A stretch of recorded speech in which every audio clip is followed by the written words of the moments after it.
Sulle colline del Prosecco una vendemmia solidale per raccogliere fondi finalizzati all'acquisto di Hagbike, biciclette speciali per persone autistiche.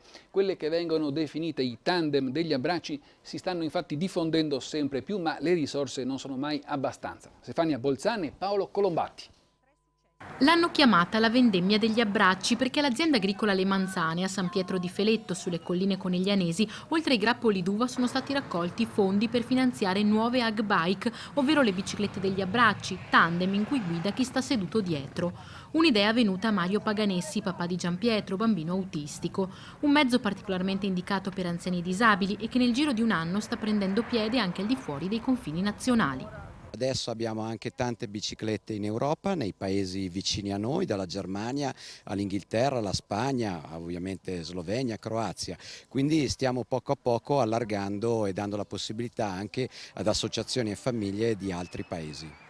A sostenere l'operato della Fondazione Oltre il Labirinto, che si occupa delle Hagbike, anche il presidente del Veneto, Luca Zaia. Non è un caso che siamo nella regione che ha una persona ogni 5 che fa volontariato e ne è una dimostrazione la solidarietà che arriva ancora dal settore primario.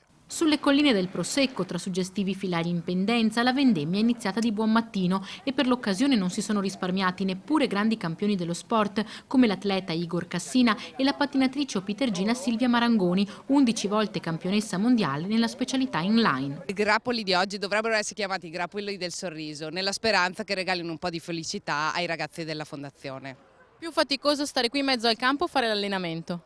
Ma diciamo che siamo lì. Credo che tante persone, in questo caso questi bambini autistici, abbiano proprio bisogno di essere sensibilizzati e percepire il calore da tutte le persone, anche da atleti che hanno fatto del loro sport una ragione di vita. Una vendemmia solidale che alla fine si è trasformata in una grande festa per i ragazzi autistici e le loro famiglie, con uno sguardo al grande progetto del dopo di noi, ovvero la ricerca dell'autonomia per quando non vi potranno più essere i genitori a seguire questi figli speciali.